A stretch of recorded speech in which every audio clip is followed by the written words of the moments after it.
Everyone, and welcome to The Explainer. Today, we're taking a really deep dive into an incredibly concise but seriously profound theological text. It's actually kind of fascinating how some of the absolute shortest passages out there can pack in the most complex and thought-provoking ideas.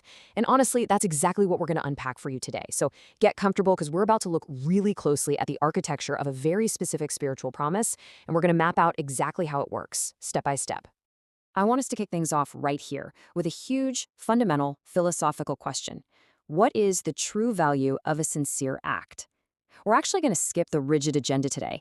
Instead, let's just sit with this thought for a second and create a really focused learning environment right from the jump. Think about it. When you do something genuinely good, what is the actual tangible weight of that action? Does it just, vanish into the ether? Or does it trigger something much, much larger?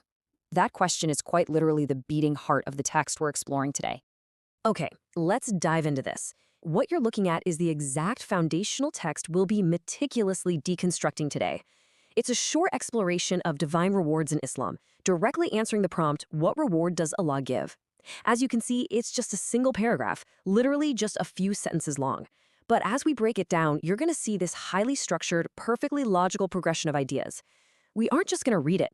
We're going to analyze its mechanics and really meditate on the profound sequence it lays out.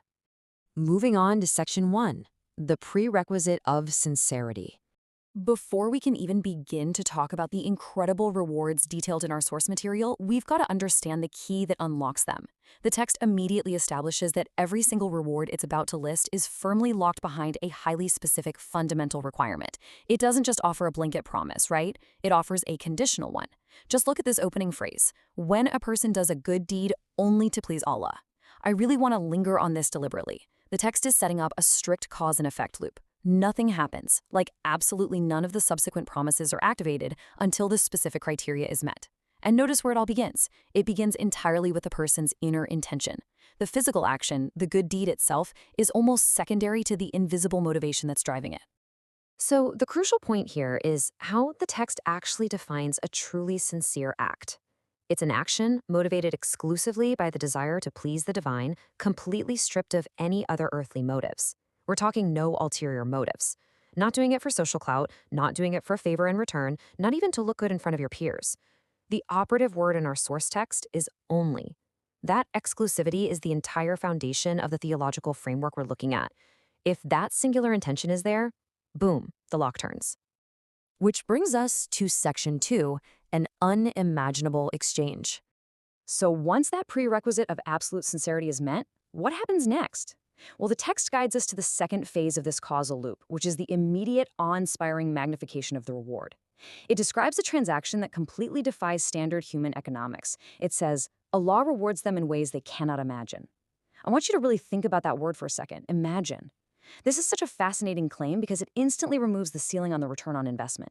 If I give you $1 and you give me $2 back, I can easily imagine that. But the text is setting up an infinite, boundless return on a finite earthly action. It's essentially telling the reader that the human mind literally lacks the capacity to map out the sheer scale of the response generated by just one purely sincere deed. How wild is that? All right, let's look at Section 3, blessings in the present life. Even though the text just straight up told us the rewards are beyond human imagination, it gracefully steps back to give the reader a tangible, specific breakdown of what these unimaginable rewards look like in practice. And it starts by intervening right here, right now, in the believer's immediate day-to-day existence. Now, what's really interesting about this slide is the incredibly beautiful, cumulative nature of these immediate blessings. Look at how they just stack on top of one another to cover every facet of the human experience.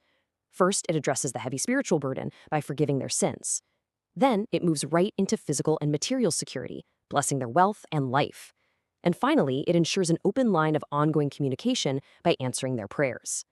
The text creates this comprehensive umbrella of intervention, proving that a single sincere act echoes through an individual's spiritual, material, and emotional reality. Next up, Section 4, the promise of eternity. You see, the author doesn't just stop at the boundaries of the physical world. The narrative focus dramatically shifts from those immediate worldly interventions we just looked at to a grand, sweeping promise regarding the ultimate future.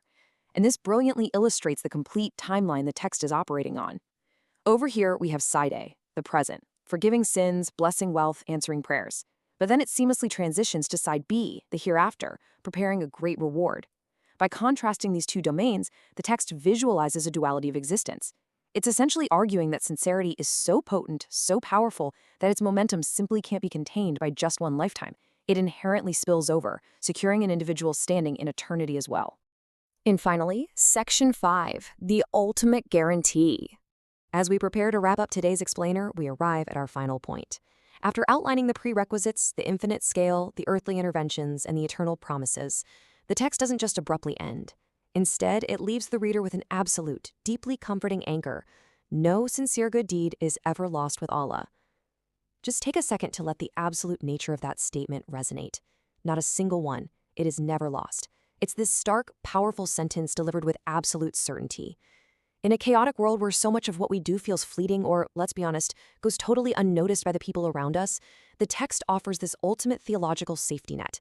It guarantees that the cosmic record-keeping is absolutely flawless, just so long as the intention was pure. I want to leave you with this final, provocative thought today. If we take this text at its word, if literally no sincere deed is truly ever lost, how does that shift the way we approach our everyday actions? How does it change the way you interact with a total stranger, or the way you do a quiet favor when absolutely nobody is watching?